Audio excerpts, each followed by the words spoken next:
Most azt kérem, adjunk a nézőknek konkrét eszköztárat, mi az, amit holnaptól ki tudnak próbálni. Tudom én 10-től 12-ig jól tudok működni. Akkor a nehéz feladatot érdemes arra az időpontra tenni. Megtanulom az érzelmeimet, megtanulom őket szabályozni, megtanulom felismerni, kifejezni, dolgozni vele, akkor nagyon sok tünetet le tudok tenni. Hogy először az ön elfogadást építse vissza, mert az rettenetes nagy lehetőségeket nyit utána az életünkbe.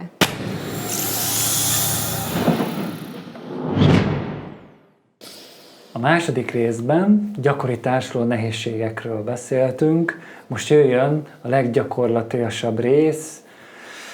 Mit lehet ezzel kezdeni? Nagyon fontos ezt elmondani, hogy a beszélgetés edukációt szolgál, és semmilyen diagnózist nem lehet ez alapján felállítani. Ez mindig szakemberrel való konzultáció és megbeszélés, hogy egy diagnózis föl legyen állítva. Tehát mi nem diagnosztizálunk. Sziasztok! Itt a Kovácsék Podcast. Bemutatom a vendégünket, Pipic Bús Dorottyát, Dórit, ADHD mentor. Szia, Dóri! Szia! 2019 óta éjjel azt beszéltük. Jó. Mi számít hatékonynak az ADHD esetén? Én elsősorban mindig az önismeretet. Ugyanis vannak azért olyan technikák, amiket így el lehet tanulni, de alapvetően annyira mások vagyunk, és annyira más a sorsunk, és annyira más dolgokkal kellett szembesülnünk, és ezért másféle reakciók alakultak ki bennünk, hogy a legjobb az, hogyha egy önismereti folyamat keretében megismerjük azt, hogy mik a még erősségeink, mire támaszkodhatunk, minek a segítségével tudjuk a gyengeségeinket ellensúlyozni. És ezt egy nagyon szépen ráfókuszálva, hosszú idő alatt ki tudunk alakítani egy nagyon-nagyon jó ADHD menedzsmentet, hogyha ezt így komolyan, kitartóan csináljuk. Mit ad a pszichoedukáció? Hát tulajdonképpen... Mi az a pszichoedukáció? Tulajdonképpen a pszichoedukáció az, hogy megtanítjuk az embereket arra, hogy mennyire fontos a psziché, és hogy tulajdonképpen ez befolyásol minket. És tulajdonképpen az, hogy van a lélek, ezt úgy nem szoktuk figyelembe venni, mert az a lényeg, hogy legyen elég pénzem, meg nem tudom micsoda, de igazából a lélek fogja az én jól létemet befolyásolni, tehát azzal nagyon fontos törődni, és akinek ADHD-je van, neki meg főleg, mert nagyon-nagyon sok mindent befolyásolnak a minket ért tapasztalások, ingerek, bármi, ami az életünk során megéltünk. Tehát terápia, coaching, mikor, melyik? Igen, hát én a coachingot tudom javasolni akkor, hogyha ilyen apró megakadásaink vannak, mert nagyon-nagyon sokat tud segíteni, átvezet minket egy ilyen jó megoldó csomagba. Terápiára szükség van akkor, hogyha bármilyen mentális problémánk van, mindenképpen akkor terapeutához kell fordulni, legyen az szorongás, legyen az depresszió, legyen ez például az opozíciós zavar, hogy mindig ellent mondunk, tehát mindig nemet mondunk mindenre, vagy bármi, amit tényleg így a lelki jólétünket befolyásolja. Van egy pillér, de a gyógyszer témáról ugye arról nem beszélünk, az csak és kizárólag pszichiáter szakember beszélhet, tehát azt kihagyjuk, de ugye a gyógyszerterápia még ami egy megoldás lehet, de nyilván az csak kizárólag a pszichiáterek, szakpszichiáterek feladata. Ebben mi nem megyünk bele, semmilyen formában. Most azt kérem, adjunk a nézőknek konkrét eszköztárat, mi az, amit holnaptól ki tudnak próbálni, nem tudom, menjünk 10 pontban, jó? Kérlek, egy mondatban válaszolj, mi ez, majd a konkrét példa és egy tipikus buktató, jó? Ez így, igen, jó ez lesz. így Igen, tudom, igen. hogy így nehéz, hogy De csak jó egy, lesz, csak jó egy, lesz, csak jó egy, lesz. de hát próbáljuk meg ezzel így végigmenni. Első a meditáció. A meditáció arra való, hogy ebből a túl, például a hiperfókuszból kijöjjünk, vagy a szorongásainkat feloldjuk.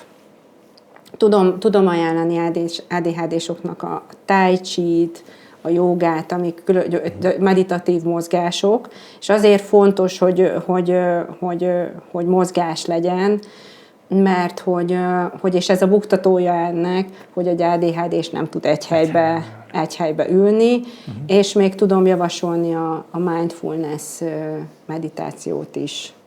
2. külső agy.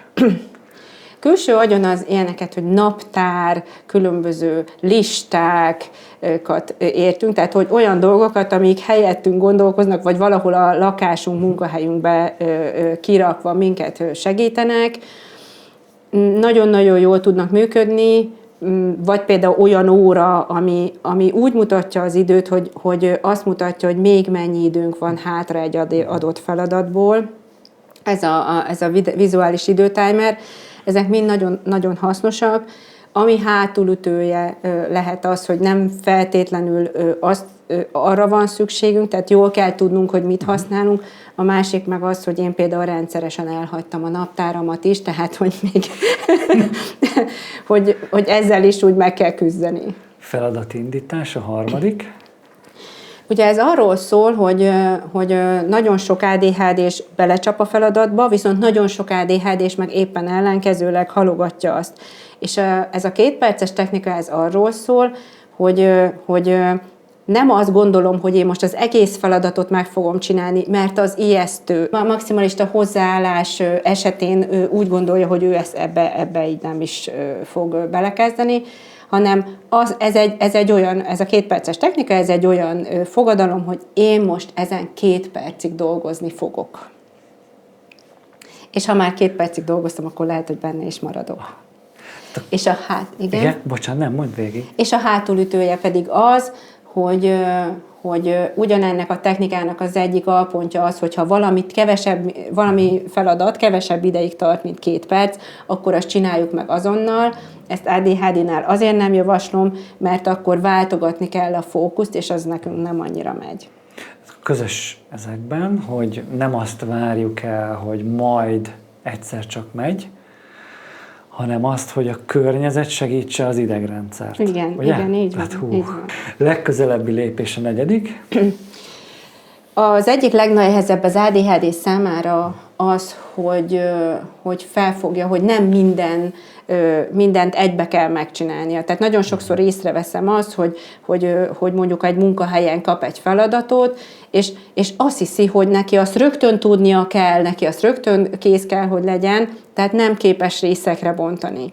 És a tudatos megtanulása a részekre bontásnak, a darabolásnak, hogy nem azt gondolom, hogy nekem holnapra ezt meg ezt kell csinálnom, hanem mi az, amit el fogok végezni az következő 2 percben, vagy az következő 10 percben, vagy mi az, amit el akarok érni legközelebb, milyen lépésnél fogom azt mondani, hogy jó, akkor léptem egyet. 5. Zavarók csökkentése. Igen. Nagyon sokszor elvárjuk magunktól, hogy annak ellenére, hogy állandóan egy pillangót is megnézünk, hogy arra repül, tudjunk fókuszálni egy feladatra. És nagyon sokat tud segíteni, hogyha az az ember, akinek arra van szüksége, az elhúzódik egy kis csendes szobába, egy kis zugba, és ott dolgozik, mert neki az fogja adni a fókuszt, viszont tudni kell, hogy nagyon sok ADHD-snek meg éppen muszáj az alapzaj, mert neki meg valamilyen behatás szükséges. Tehát, hogy ez is olyan kétrétű, hogy mi az, ami nekem nem zavaró környezet. 6. a Start Station. Hogyan indulj el? Igen, tehát hogy van az, hogy nekem is van egy listám, amire föl van írva, hogy mi az, ami nálam kell, hogy legyen, amikor kilépek az ajtón, laptop töltő, stb. Illetve, hogy mindennek egy helyen kell, hogy legyen, amivel én reggel elindulok. ez lenne az ideális helyzet. Ennek a hátulütője az, hogy vagy a listámat nem találom, vagy azokat a dolgokat nem találom meg, amik a listán rajta vannak, de egyébként azért ez mégiscsak segítség nekem reggelente. Szuper. És testduplázás, ez a 7-es, Ez a testduplázás, ez nagyon érdekes. Ez együtt lenni, dolgozni? Igen, ez egy megfigyelés, ezt gyerekeknél figyelték meg, hogy sokkal jobban tudnak teljesíteni a tanulásnál, ha mellé ül mondjuk anyuka.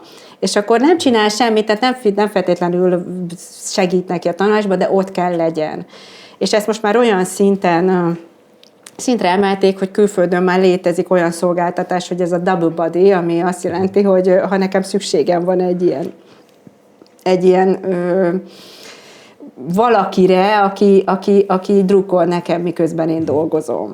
Hogy van egy online fórum, ahol rákapcsolódnak emberek, és egy ember ott drukkol nekik, és ez így rendben van. De nyilván ez az önismeretbe oda vezet, hogyha nekem van olyan barátom, van olyan társam, akivel így együtt tudok dolgozni, és nekem ez segít, akkor ezt használjam ki. 8-as jutalmazás, ugye a dopamin barát. Igen, megint csak szerintem ezt így kb. Mindenkinek tudnám ajánlani, hogy annyira maximalista világban élünk, hogy az apró dolgoknak nem örülünk. Na most ezt egy átlagos ember jól menedzseli, vagy esetleg ő sem jól, de legalább menedzseli.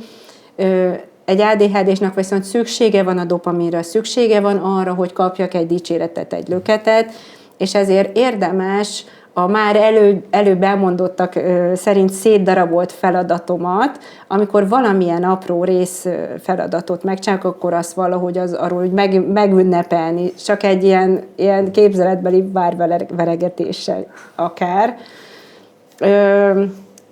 Igazából ennek a hátulütőjét így nem látom. Én szerintem fontos az, hogy igenis. Legyen dopamin. Nem csak az, hogy legyen dopamin, hanem igenis ismerjük el önmagunkat. Ja, hát azt, amit tettünk. Mindig erről beszélünk, igen. Energiagörbe. Nehéz feladat. Igen, a jó sávban. Jó sávban, tehát, igen. hogy ez megint csak egy önismereti folyamat, és megint ki tudjuk találni, hogy mikor szoktunk mi jól működni.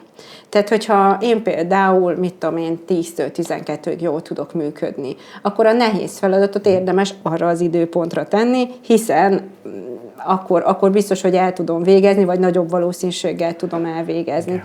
És néha csak ennyi. Ennek ugye a hátulütője, hogy nem feltétlenül én szabom meg, hogy azt a feladatot mikor csinálom meg.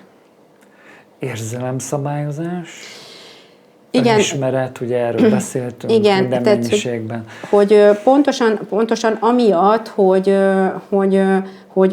hogy a fennálló stressz, a nehezen kezelt érzelmek ugyanazokat a tüneteket hozzák, mint az ADHD, ezért egyértelműen ront rajta. És ha már én megtanulom az érzelmeimet, megtanulom őket szabályozni, megtanulom felismerni, kifejezni, dolgozni vele, akkor nagyon sok tünetet le tudok tenni, vagy legalábbis enyhíteni. Ennek megint nem látom, illetve az a hátulütője egy iszonyú munkás. Tehát nagy bátorság kell hozzá. Nos, mi az a 3 helyzet, amikor érdemes szakemberhez fordulni?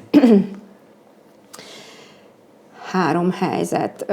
Hát amikor ez már a munkánkban akadályoz, mert akkor előbb-utóbb ugye elveszítjük a munkánkat, hogyha a párkapcsolatunkban, vagy az emberi kapcsolatainkban akadályoz, illetve tényleg, hogyha mi valamilyen tünetet hozunk, valamilyen mentális tünetet hozunk, akkor mindenképpen a szakember segítségét javaslom. Mi az az egy mondat, amit hazavinnél a nézőknek? Hát én azt tudom mondani, amit nagyon-nagyon szeretnék is, hogy aláhúzzunk, az, hogy egy átlagos ADHD-s elfelejti 12 éves korára, hogy milyen az elfogadva lenni. És azt mondom minden felnőtt embernek, hogy először az ön elfogadást építse vissza, mert az rettenetes nagy lehetőségeket nyit utána az életünkbe. Ha szeretnétek, írjátok meg, melyik tipp volt a leghasznosabb. Dóri, köszönjük. az érthető válaszokat is természetesen hozzám. A következő extra részben az ADHD és a párkapcsolatok témát vesszük elő, konfliktusok, félreértések, és hogy milyen közös rendszerek segítenek a mindennapokban. Ez a csatornatagoknak lesz elérhető, írjátok meg kommentben, hogy melyik helyzetet boncoljuk, kommunikáció, házi munka, pénzügyek, időkezelés, vagy ígéretek, elfelejtések. Köszönjük, hogy itt vagytok, ha hasznos volt, iratkozzatok föl a csatornánkra, like, hype, osszátok meg, és minden egyéb. Sziasztok, köszi Dóri, szia! Ja.